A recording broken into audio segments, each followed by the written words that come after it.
Well, hello everyone. Thank you for joining today's webinar. My name is Viviana Valencia and I'm the Executive Coordinator at Caldo.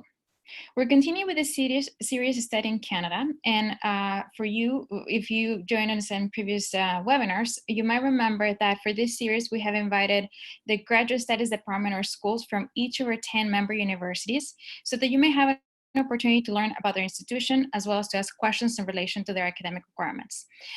This session is going to be a bit different than previous ones in the sense that we will devote most of the time just to answer questions that you may have. And for that reason, I will request if you can note your questions in the Q&A box, you will find that box at the bottom of your screen. That way, our presenter will be able to see those questions and answer them during the session. They will be answered in order, so I will suggest that you make use of the box. Before we start, I would like to briefly introduce you to Caldo. For those of you who are not familiar with the consortium, Caldo is basically a consortium composed of 10 of Canada's U15 leading universities, distinguished from other Canadian universities because of the strong research focus.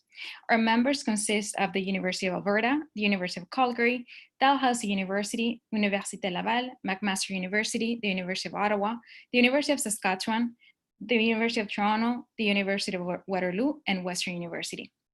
So what do we do at Caldo? At Caldo, we provide a range of free services to prospective graduate students. You can see this as sort of like a bridge between the university and you, the student. And some of the services that we provide can be, for example, assistance with the steps to apply for graduate programs to any of our member universities, guidance on how to contact a professor or supervisor for your thesis, information and scholarships provided by funded agencies and from your home country, my apologies. And also, I would like to take just a very few minutes to draw your attention to our website. And on our website, you will find lots of information in terms of how you can create your application, the programs that our universities offer, testimonials from former and current graduate students. For me, I have mentioned this before, one of the tools, the most important tools that we have on our website is our search engine, where you can look the programs that you're interested, like let's say if you're interested in studying mechanical engineering, you can write that, select if you want to find information for a master's or PhD, and then it will display all the programs related to chemical engineering that our 10 member universities offer. If after navigating through our website, you still have some questions, we invite you to fill out the form. This form comes out like a pop-up on our website where you can provide us with your information, and we will be in contact with you to answer your specific questions. Now, without further ado, I would like to introduce you to our guest today, Ms. Julie Macmillan, who is the manager of graduate admissions at the University of Waterloo. Julie, I will stop sharing my screen, so you may start. Hold on a second. Yes. Okay. Sorry. No worries. Thanks. I already see we have some questions coming in, so that's great. Yeah. I'm just going to pop up.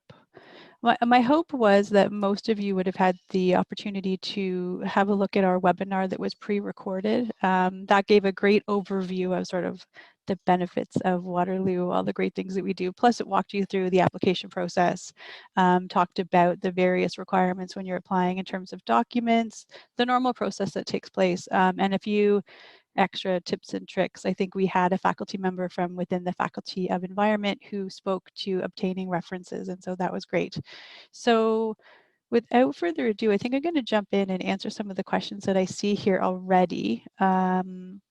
As needed, I may sort of jump into the presentation, which I've pulled up, and just between that and our website, go back and forth to help provide you with the most information. So I see a question about scholarships being available for MEng programs. Our coursework programs are not typically funded, so we have a minimum guaranteed funding for our doctoral and PhD students.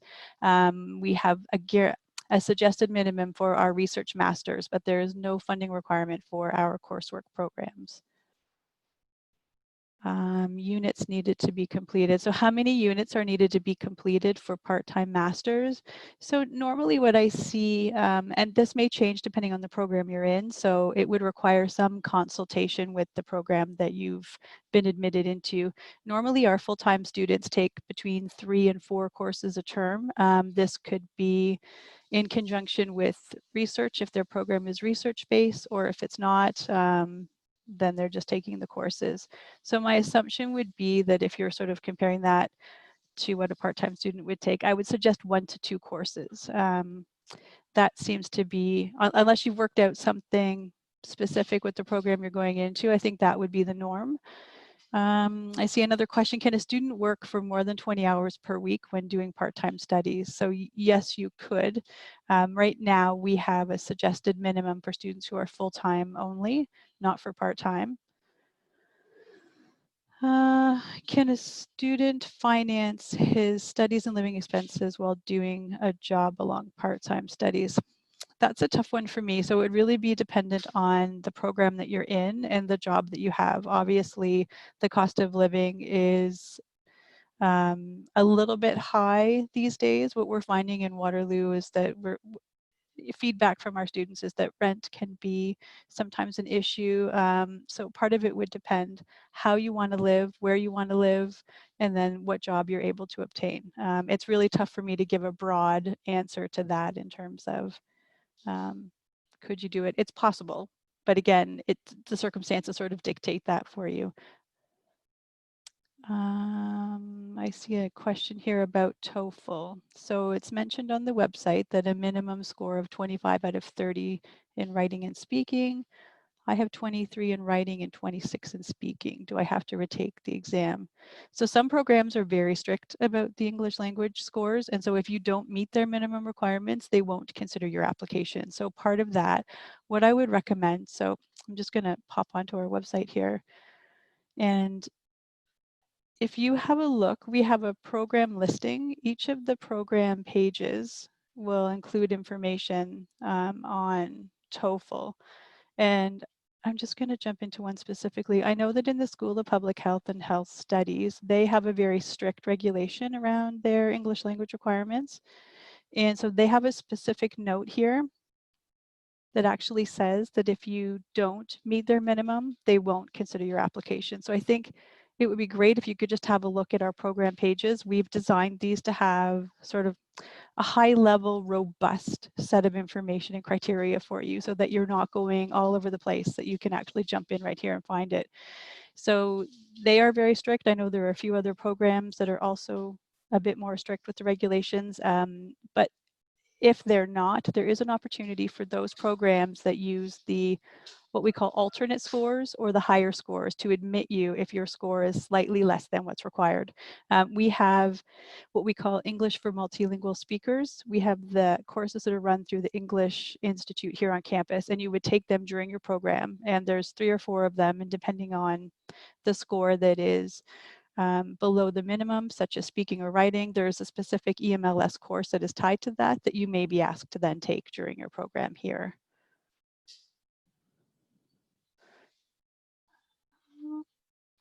See a question, but no question. For admissions in physics master, it is mentioned that a 75% standing for the bachelor's degree is required.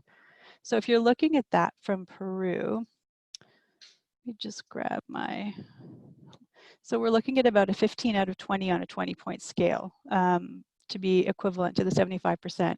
If you're not sure, you're always welcome to email myself or one of my admissions team. I can pop up some email addresses for you. And we can do sort of a quick review of your credentials and where they're from. We don't do a lot of pre-screening, but I appreciate that sometimes when we're dealing with equivalencies, we might have one set of criteria that are listed on our website. And the reality is that there are additional criteria by which your institutions are producing grades. Like I'm noting the 20-point scale here, but maybe that's changed for some institutions and they're not all using the 20-point scale. So we're happy to have a look at your documents and sort of give you an idea of what the equivalency would then be. But looking at the 20-point scale, 15 out of 20 and above would be the 75%. Can you send your TOEFL scores before you apply? Yeah, you can. we have what we call the document management system, which is it's an electronic application. So we could hold the TOEFL score sort of against your name only. And then once your application is in, we'd be able to match it up based on information that you provided.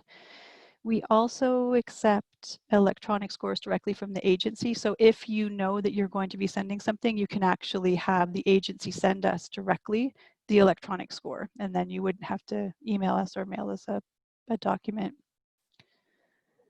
How many scholarships are there for PhDs?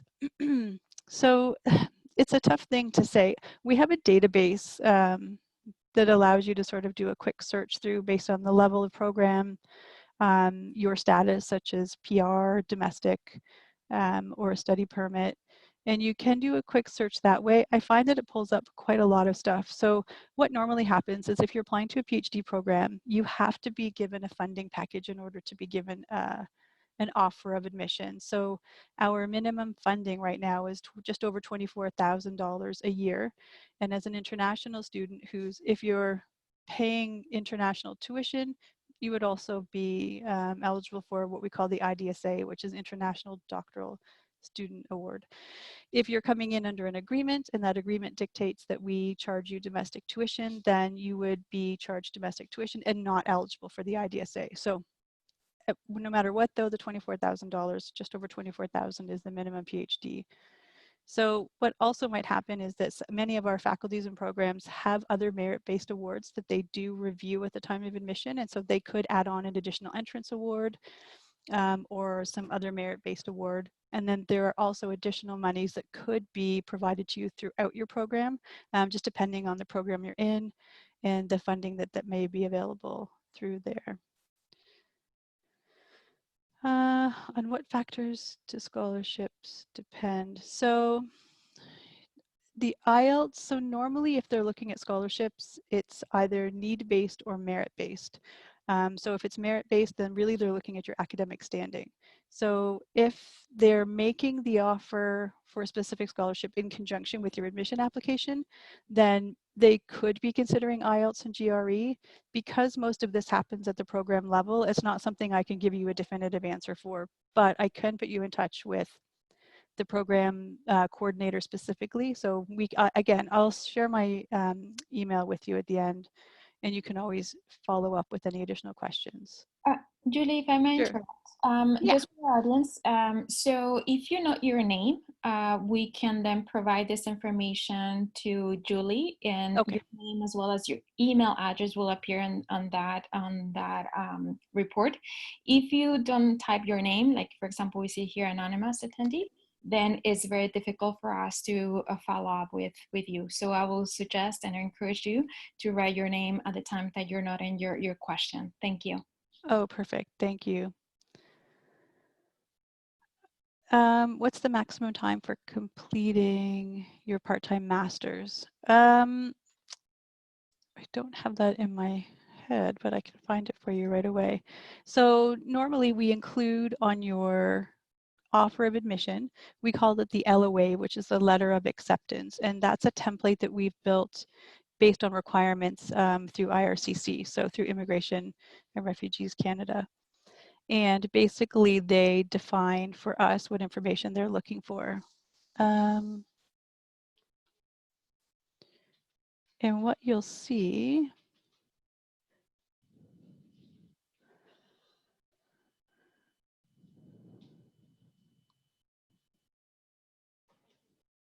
oh, sorry. Shows you how often I don't come in here anymore. Oh, enrollment time limits. And you'll see that there is a difference in the requirements to complete in terms of part-time and full-time. So if you are completing a master's, typically you have 6 terms. So if you're a part-time student, your term count is halved. So you would have, each term would be 0.5.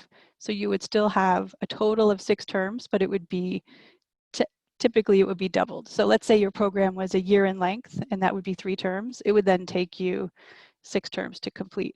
That's for a coursework program. So in this case, it would take you 12 terms, but it would add up to 6 terms. I don't know if that makes sense.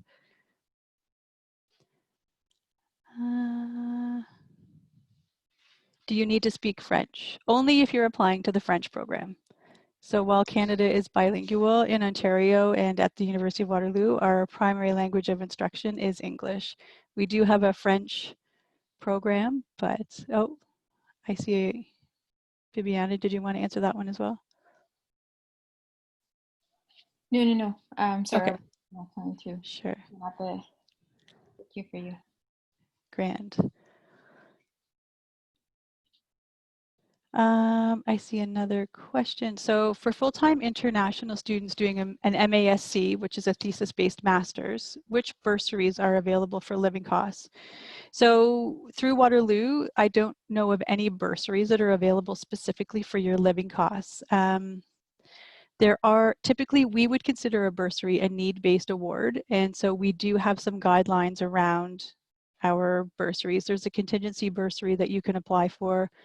You can't apply for that in your first term, and it has to be an unexpected or situation unplanned for where you're suddenly finding yourself short of funds. It's a one-time bursary. It wouldn't be something that you could use to cover the cost. So our expectation is that you would have to have a look at the cost of living in terms of what it would be at Waterloo. And then also the tuition costs. So we are working on a budget calculator that would let you figure that out. Right now we have some basic information that we do provide on the future students page. Julie, and I would like to add something. So for those of you interested on funding opportunities, I will suggest to contact us to find out the different funding programs that we have through our agreements in Latin America. That way we can also, well, help you identify if you could be eligible for those scholarships. At the end of the session, I will provide you with our contact information. And also, as I mentioned at the beginning, if you go to our website, you can fill out the pop-up form there, and we can then reach out to you with more information in regards to the different funding opportunities there are through the agreements that CALDO negotiates on behalf of our member universities. Great, thank you.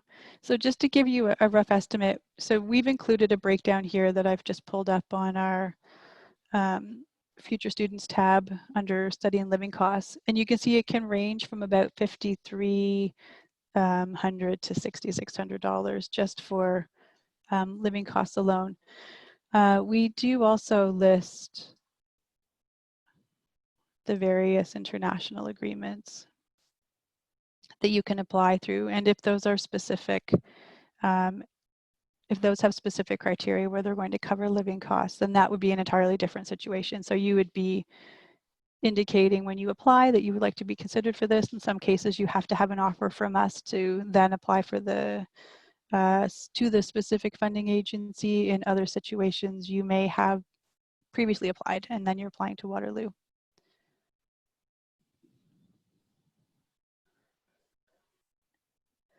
So there's a question here that says about GPA. Some supervisors can accept less than the minimum GPA requirements. There are opportunities for you to be considered with less than what we would call the required minimums. I think it does happen. We have options where if you're a very strong candidate in a specific area of research and it makes sense that, you know, there are specific strengths to your application that are beyond the academic, then within reason, they could potentially make a probationary offer to you. What that looks like is just that in your first 1 or 2 terms, you might be asked to complete a specific set of courses and obtain a specific mark. So let's say complete the first 2 courses or complete these exact list of courses and get at least a 75% or whatever mark is deemed required by that program. And then once you've completed those probationary requirements, you would then flip over to what we would just call a regular student. Again, that would depend on the program. I'm assuming it would depend on the applicant pool, and it would depend on the strength of your application and why that application might be considered beyond just the academic performance. Thank you, Julie. I will answer the question in Spanish, if Sure. you want, yeah. And if you want, I can ask you the next question, which is, what is the average amount of scholarships available for Master of Science in Chemical Engineering? Very specific.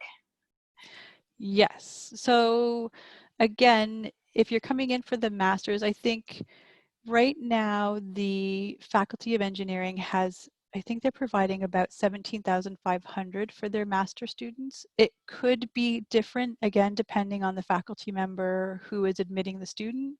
And if they have specific funding arrangements themselves, like say they have a grant from NSERC, and that gives them additional funds to be able to provide more money to their incoming students, then that's an option. Engineering and science, I would say, have the higher funding for our master's students, for the master's research-based students. Thank you, Julie. Mm-hmm. So the next question, the student is from Peru and has a 13.54, I guess, average. So he was wondering basically if he can apply for the master's degree because the minimum is 15 out of 20.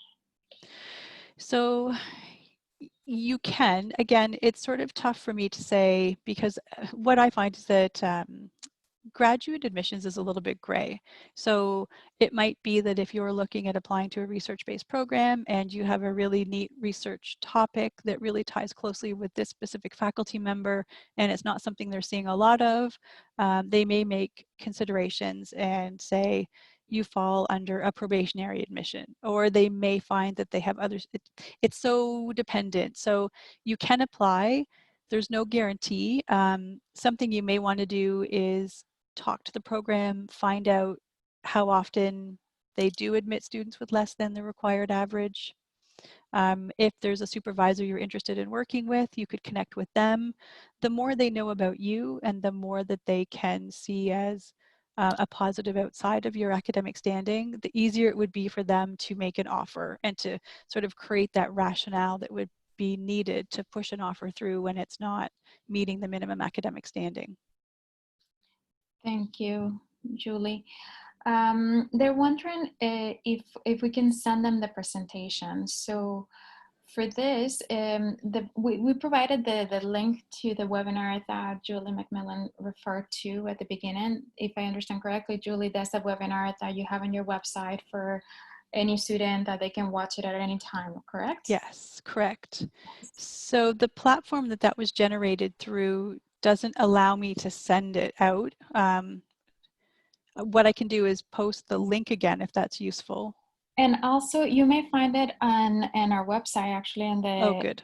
on the poster of this session. You will find two links. One, the one to register for the session, and the second one is the link. Actually, the first one will be the link to the webinar of Waterloo, and the second one is the link to the registration for the session. So, yeah, you could also refer back to our poster.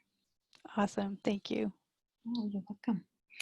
And the next question will be from Jonathan, and he's wondering what are the costs and how does the English program work when do you not when you do not have IELTS for the PhD in biochemistry? Okay. Do you have any information on the English program? Yeah. So you're not able to get the IELTS at all, or you think that you could get it at a later date?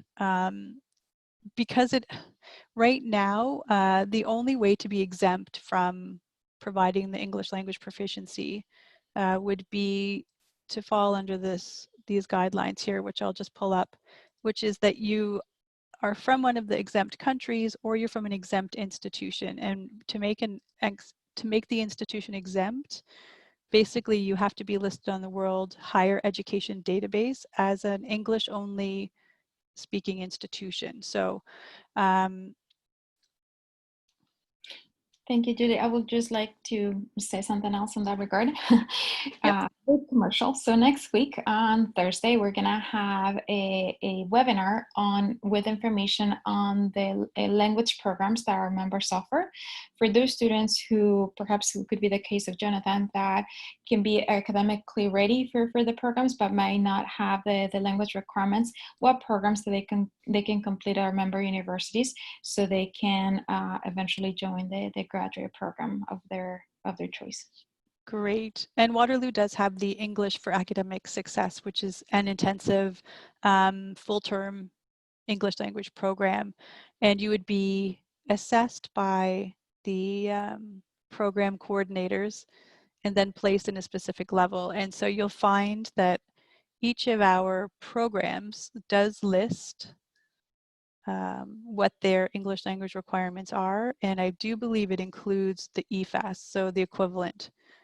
So if you were able to get funding to take part, or were able to just take part in the EFAS program, we don't, then you would be able to have that meet the English language proficiency requirement. Thank you, Julie. And also another webinar that is upcoming for those of you who are interested in applying to Waterloo University, because somebody from Waterloo is also going to be presented.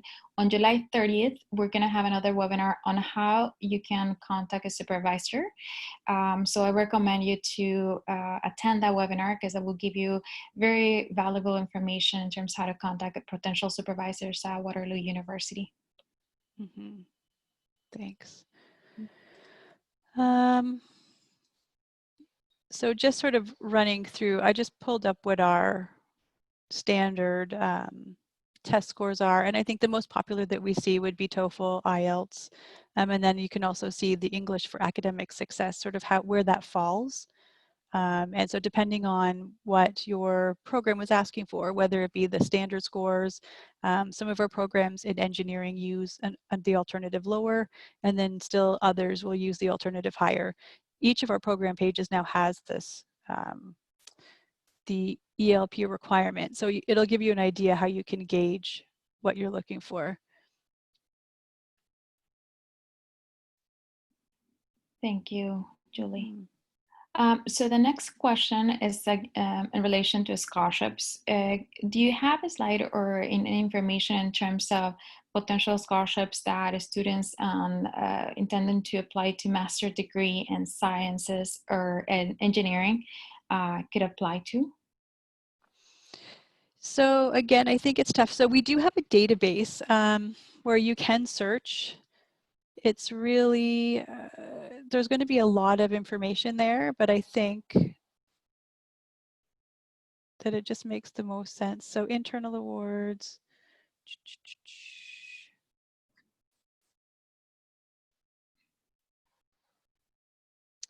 And then this is our funding database. So this will just give you an idea. So this is going to be university-wide. It's going to let you filter by the program level, your status, lots of information. It'll just give you a sense. I do find this pulls out a lot. This is very broad and it will return a lot of results for you, which might be a bit daunting.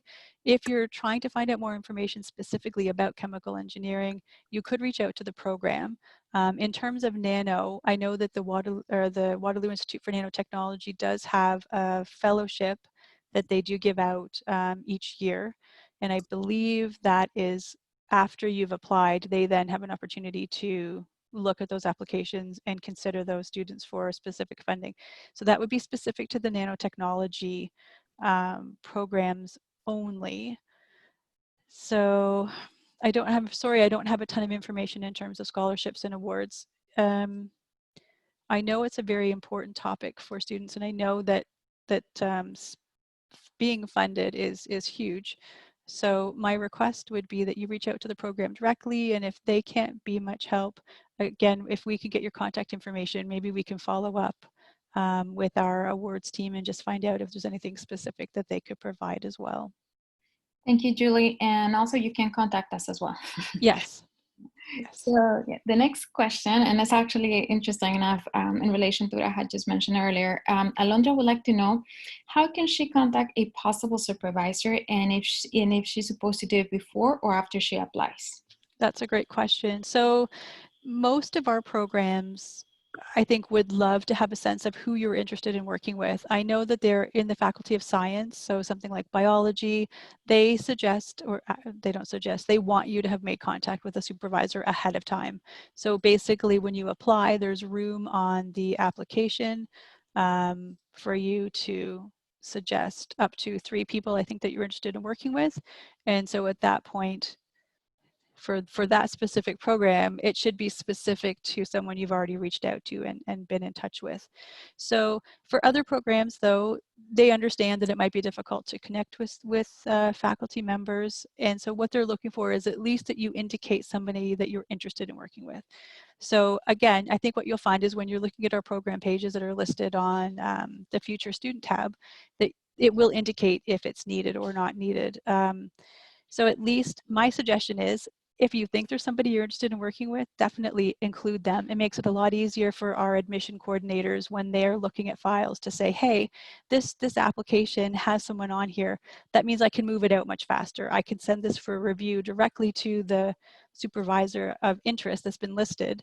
And then if that person says, no, I have no room, or no, something's come up, this one isn't a good fit, then they can turn it around and perhaps share it with additional members that would fall under that right research area. But a blank spot in that section of the application just takes a little bit longer in terms of they have to send it out to the whole review committee. Those people may not be making that their priority because they weren't actually listed as a choice. They might be looking at the choices first. So again, some programs want you to have made that connection. Biology is one where you have to have a supervisor who has said they'll work with you. Many programs, you will just have to indicate a supervisor of interest or a faculty member of interest. Thank you, Julie. The next question, what can you explain what is a conditional admission, and if Waterloo University accepts the Toefl IBT for their application? Yes, the TOEFL IBT we do. So the IBT just is the internet-based test, and yes, we do. I know that during COVID there were a lot of issues with test centers being closed. So there is through ETS, which is the organization that produces or manages both the TOEFL and the GRE. There is an at-home version that you can take, and we are accepting those as well. So the only thing to note for Waterloo is that when you're doing a TOEFL test, we don't accept the My Best score. We want your TOEFL results to meet our required minimums in one test sitting, so one test instance. And basically a conditional admission, it's just most students will be receiving a conditional admission. So for us, when you're applying, you're uploading copies of transcripts, you're uploading copies of official documents. So when we make our official offer, we might say to you, we now need your final official transcripts to be received directly from your institution. Or if there was an additional condition that was put in place by the program, in some cases they have a specific course that you were missing and they've asked you to complete it, that's something that you would have to complete ahead of us setting you up for matriculation, which is just making you active in your program. There may be some conditions listed on your offer that are things that would happen during your program. So again, I had spoke to EMLS courses earlier. So those are things that you can't complete ahead of being matriculated. Is something you have to complete during your program. Again, so with probationary. So any probationary requirements would also be something you complete during your program. So does that make sense, I think? Yeah, thank you, Julie. Yes. Yeah. Yeah, so this next question is a bit tricky. It's interesting also. So the Oscar would like to know if the University of Waterloo has agreements with companies or governments agencies that may offer part-time jobs to a student because the student is looking to apply for to do a second master's and would like to work part-time while studying. So maybe you can explain a bit more about the relationship that universities have, with the industry, and I'm thinking it's more like the co-op system perhaps that you have, that doesn't necessarily apply for grad students, but the opportunities that there are to do internships. Sure. So yes, that I think that is exactly what it would be like. In some cases, our faculty members or our supervisors will have perhaps industry partners. They may have other agency partners. I think in those instances, there may be opportunities for students to do additional work. Most likely it would tie back to their research if they're in a research-based program. We do have a large number of what we would call experiential learning opportunities. It might be internships, it might be practicums, it could be a co-op job placement. If you're looking for those things though, most often they're tied to the program. So it's tough to say, if you're applying to any program, do you have this as an option?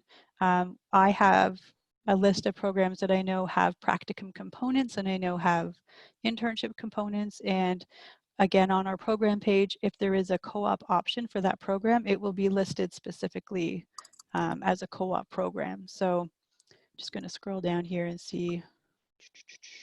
So here's one, CNO and math and co-op. So that would give you an opportunity to also have a co-op term, which would allow you to earn some money while you're working and experience. Thank you, Julie. Ivan Pasmiño Ordóñez would like to know, so he studied a one-year master's degree in Spain in electrical engineering. He would like to know if he's able to apply to a master. Yes, you can. I know we try. I think it's a little bit easier to make the case that the program would be different, especially when you're looking at international education. I think we have a bigger issue in terms of two students from within, say, even at Waterloo, trying to complete two masters in the same discipline. That gets a bit tricky. And again, at the PhD level, unless there's a significant difference in what they're doing, it's tough to do two PhDs at the same research area. My apologies. I'm just scrolling down and then I see that he actually wants to apply to a PhD program, but his master is a one-year master. So it's hard to say. Normally what we're looking for is a thesis component. So when you're applying for a PhD program, there's an expectation that you've completed an undergrad degree, then your master's degree, and that there's a thesis or research-based component to your master's degree, and so that you can show that evidence of advanced research ability. Being able to show publications and having done prior research, that's really going to be a huge part of it. The 1 year, normally our research masters are 2 years, but it could be, you can do a direct entry from your bachelor's to a PhD, assuming that the type of bachelor's degree also allowed you to then complete some sort of thesis or research. So the 1 year master's won't preclude you. It may not be the right fit. It's hard to say without seeing the whole package in front of me. So that might be a further discussions offline. Thank you, Julie. Yeah. Julie, does the University of Waterloo offer any country-based scholarships? Somebody from Argentina is wondering if there are any scholarships for students from Argentina. So everything that we offer, we do list. So I don't think Argentina specifically. This year, though, we've had some new the study in Canada scholarships, but again, those weren't Argentina as well. So here's our list here. It's not very big. So basically these are formalized agreements that we have in place. Many of them are with Caldo that are then to the country specifically. Others are maybe on their own, like the MyTax is separate. Iraq would be separate. So unfortunately, nothing specifically from Argentina. Okay, yeah. Thank you, Julie. That helps a lot, though. They can check the list and maybe they could qualify for other type of scholarship. Yeah. Okay, so the next question, Patricia's wondering if previous research experience is necessary for applying to a master's program. No, not necessarily. I think depending on your undergrad program, you may or may not have completed research and done a thesis. So I imagine it could be a benefit, but it's certainly not a prerequisite. Thank you, Julie. The next question from Stephanie Gonzalez. Stephanie is wondering if admission to a master in physics is it required to have an interview to find a supervisor prior to applying? I don't believe physics needs you to have a supervisor. I'm just going to double check.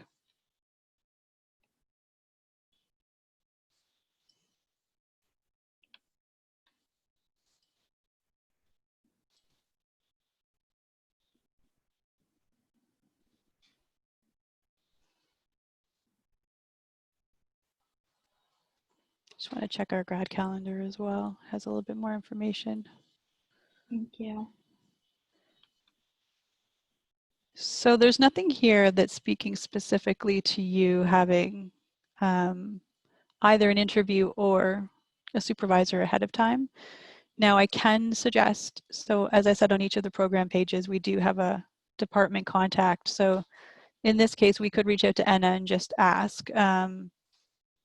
But no, it looks like you're fine. It looks like my suggestion again would be that you indicate a supervisor of interest so that at least that there's something there for them to use as a way to pick who should look at your file first. And I may remind you that we're going to have a session on July 30th on how to contact supervisors, just in case. Great. Thank you, Julie. So the next question is from Fernando. Fernando would like to know if the University of Waterloo will be making any exceptions in regards to the GRE exam, given that, for instance, in Peru, there are no examination is scheduled due to COVID. So at this time, we haven't. I was under the impression that there were alternate arrangements that were being made for you to do sort of the at-home style tests. Let me just jump over to our COVID page and double check that.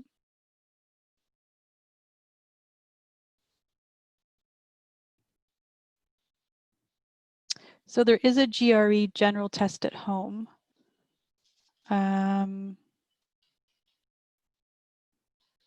Which at least would give you something to use as a placeholder for now.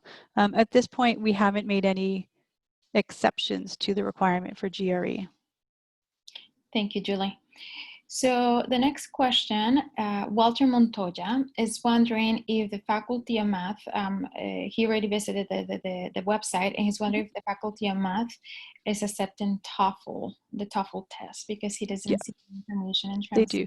So as an institution, we have an English language proficiency requirements, and so you'll find that again on each of our program pages we do have the Ielts and the Toefl listed. So all of the tests that we accept are listed in the grad calendar, but the top two are Toefl and Ielts, and so that's university wide.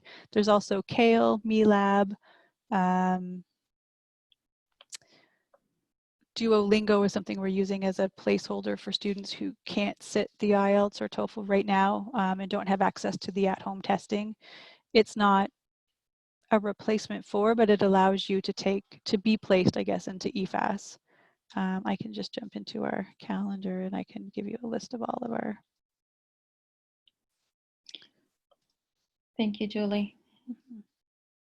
And in the meantime, I can tell Sarah Moraes-Becerra that, yes, the University of Waterloo also accepts the Ielts test. Yes.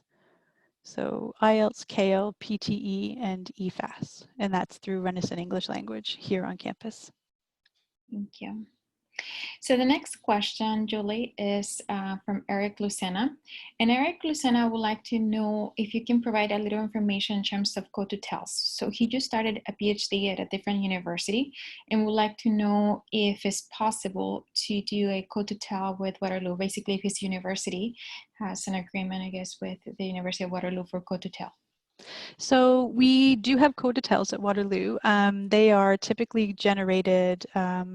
So normally what we like to see is that you're applying to both institutions at the same time. Part of that stems from the idea that we do need to have a mobility agreement to know what's happening at what institution and where.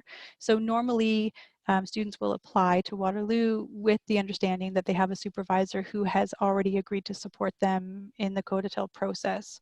So we have an internal process here where the faculty member needs to submit a request through us here in GSPA, and we work with our colleagues at Waterloo International just to do a quick risk assessment on the institution, the area, what's going on. We also work with legal and liability to make sure that all of that is covered. So it's doable. It's a bit of a process, and normally we like to see it happen so that you're starting your program at both institutions at the same time. It just makes it easier in terms of you being able to meet all of the requirements for both degrees from the beginning instead of trying to catch up. Because if you're in program already and you still need to spend at least 2 years working on coursework just alone here at Waterloo, then that's going to put you quite behind in terms of time to completion. Thank you, Julie. Mm-hmm. Julie, could you tell us a bit more about the relationship between the supervisor and the admissions committee? Estella is wondering, how is the supervisor responsible for the admission decision? So the supervisor is a part of the admission decision. They're not necessarily responsible for it. So the way it works here, we're sort of a decentralized / centralized model. That means that applications come into the university as a whole, and they're then funneled out to the program that's indicated. No one else can see the file except for us here at GSPA and the program in question. So it's not as though everyone in the campus could look at the file and decide, hey, I want that student. So normally the program does an evaluation on the file first. So they're checking it for admissibility. Do you meet the minimum academic admission requirements? It's going to be your academic standing in your program. It's going to be English language proficiency requirements if that's something that's needed in that program. It's going to be GRE if that's something that's needed in that program. And once they have that summary of information, they're going to look to see if you've indicated a supervisor. If you've indicated a supervisor, then that will be that file will be shared with the supervisor along with the summary so that they have the outline of all of the normal criteria for admission. There'll be a summary of the reference letters, sort of strength of reference or weakness if that's the case, and any notes such as if you're applying, say, under an agreement through one of our CALDO partnered funding agencies, that will be indicated. And then the supervisor basically is saying, okay, I see what you've told me. Yes, I agree. This student seems like a great fit. I do want to work with them and I'm willing to support them financially. So here's my funding package confirmation. So that's sort of where the supervisor is in the whole role. So if a file is deemed inadmissible, there is a chance that the supervisor may not see it. Thank you, Julie. Mm-hmm. So the next question is from Pablo. Pablo would like to know if in order to apply for a PhD, they have to have a master's, or are there any programs that I guess will allow you to go into PhD directly? Yeah. Yep, there's lots of direct entry to PhD from a bachelor's. So that's across the university. It's across most programs. Thank you, Julie. Jonathan is wondering if Waterloo University also accepts the Toefl ITP. The ITP I am not familiar with. I assume that's the paper test. If it is, then we haven't accepted the paper test in quite some time. So I would say no. If there's special circumstances, they can reach out either to you or to me, and we can sort of chat about, what the issues are around sitting the IBT. Exactly. Thank you, Julie. So the next question is from Diana, and Diana would like to know if, basically her question is if she can apply online to University of Waterloo, or she has to be in the country, but are there any advantages if she's already in the country of, maybe visiting the university or getting to know the professors? Normally, yes. So as you know, COVID has kind of changed things for us. So right now the campus is closed. I mean, you can walk the campus, but our staff are working remotely. So normally I would have said being in Canada, being close to campus would have been a great opportunity to sort of do a tour, check in with the program directly, perhaps meet with supervisors and faculty members if, you know, if possible. But our entire our entire application is online and it is an electronic process. So basically right now, you would just have to follow the steps on our website. It takes you to what is the Ontario University Application Center, where you're able to submit your application, and then we would create an account for you in our system, and we would provide follow-up instructions on how to upload documents and get all that into us. And then once we have that file, we're able to work with the programs to get those files reviewed and then the offer made.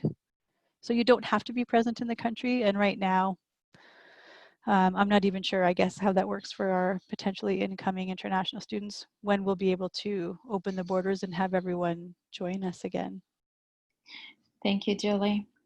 So the next question is about, so Stephanie would like to know if she has a master's degree that is course-based and she would like to apply to a PhD in research, if there is any problem, or if she would need to first do a master's degree, like a research master's degree.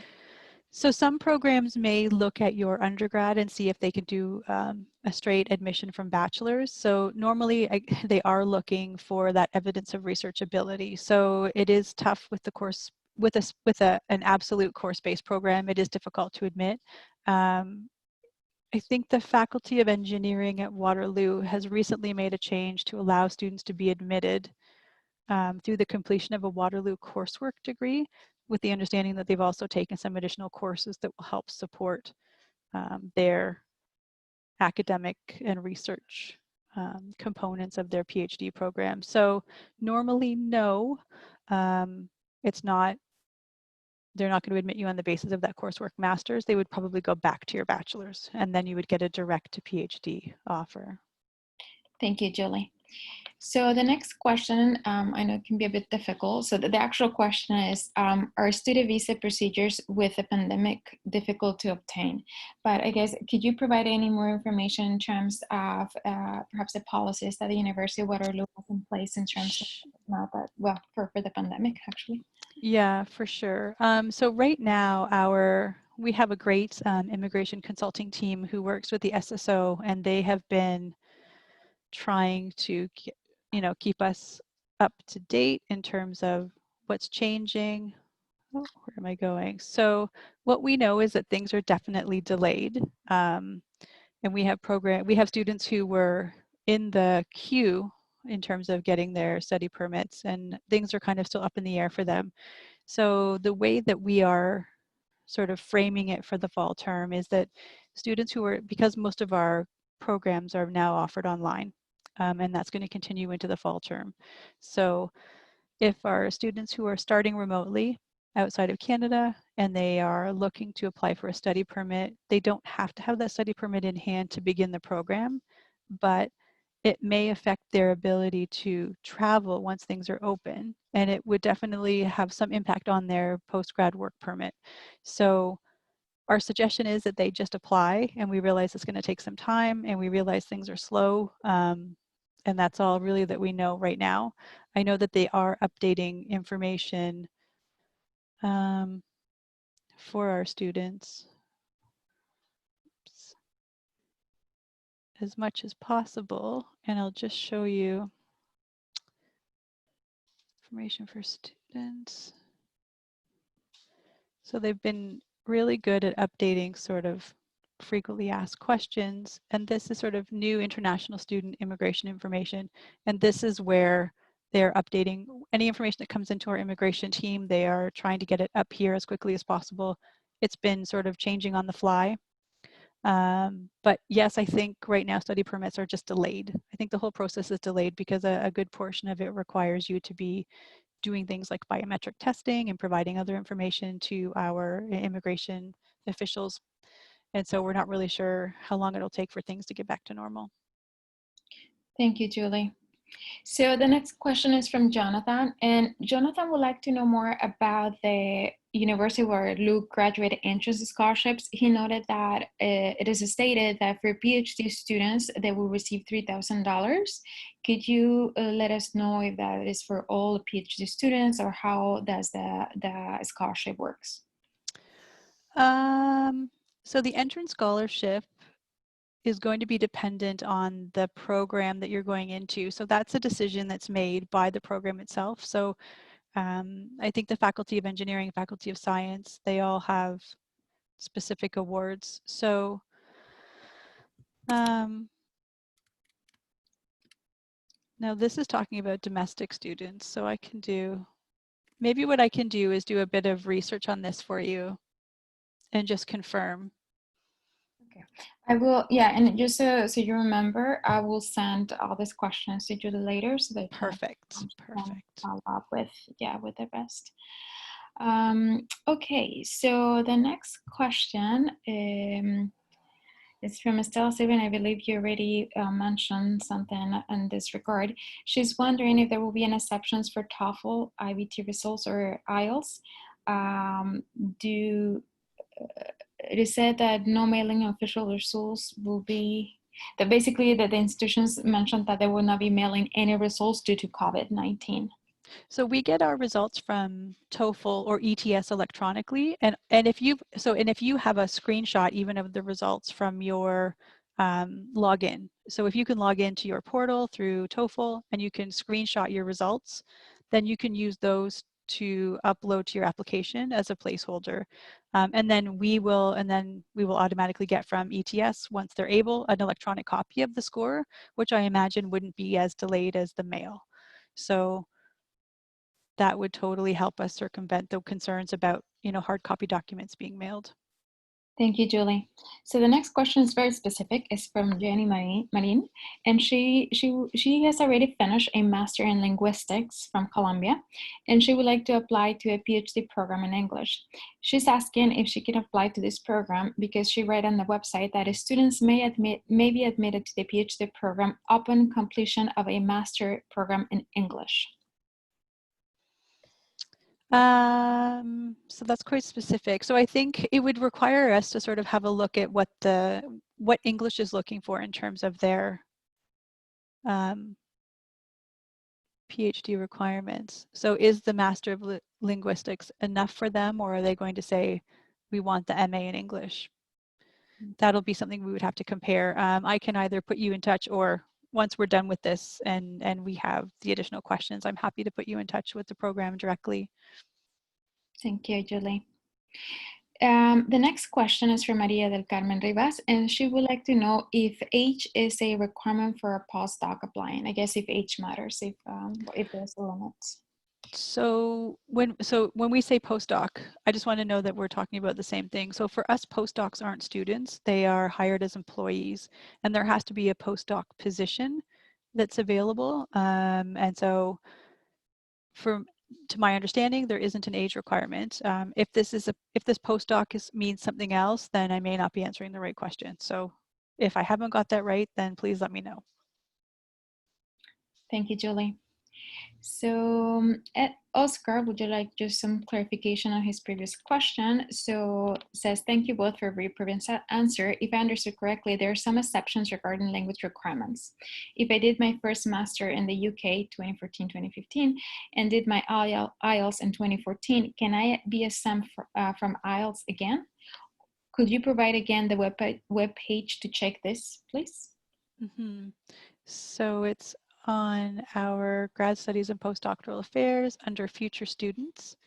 It's part of the Before You Apply section where you're checking your admission and English language proficiency requirements. And then we have a list for English language exemptions. So it's either by country, or there's another step where it takes you in and gives you instructions on how to check if your institution is an exempt institution from the World Higher Education Database. And again, that is if your institution is listed with a language of English only. And normally these exemptions are good for 2 years from the date of graduation. So I see that you did your master's in the UK. So the UK is an exempt country. Thank you very much, Julie. And I'm just conscious about the time. And so we'll ask the last question. And I'd just like to remind our audience that we're going to send you information about this webinar, and all the questions are going to be sent to Julie so she can follow up later. And before we end, I'll also like to ask you if you could take 2 minutes after we're done to answer a brief survey about this webinar, because we would like to know if you're interested in having more of this Q&A sessions with the rest of our members. So the last question, Julie, will be, does the university provide scholarships for MBAs? So Waterloo doesn't have a business school, and we don't have an MBA per se. So we have programs that might fall under the business context. For instance, there's a Master of Management Sciences, there's a Master of Environment and Business, there's a Master of Business Entrepreneurship and Technology. So those programs right now are considered coursework. And so unless the program itself has some sort of award, which I think Mbas does, they do have some funding. Most likely there are not scholarships specifically for those programs. Thank you very much, Julie. Anything you would like to add before we close? No, I just thank everyone very much for joining today. This has been great fun. We do have lots of information on the website. So again, I encourage you to visit sort of the Grad Studies Postdoctoral Affairs Future Students tab, and there you will see sort of the 3 steps for completing your application, and then lots of other helpful information. It also gives you access to our admissions team and our application specialists if you have other questions as well. Thank you very much, Julie, and thank you, our audience, for joining us today. And I hope to see you next week on our next webinar, which will be the University of Western and the language programs that our member offers for graduate students. Thank you very much, and have a great afternoon, everyone.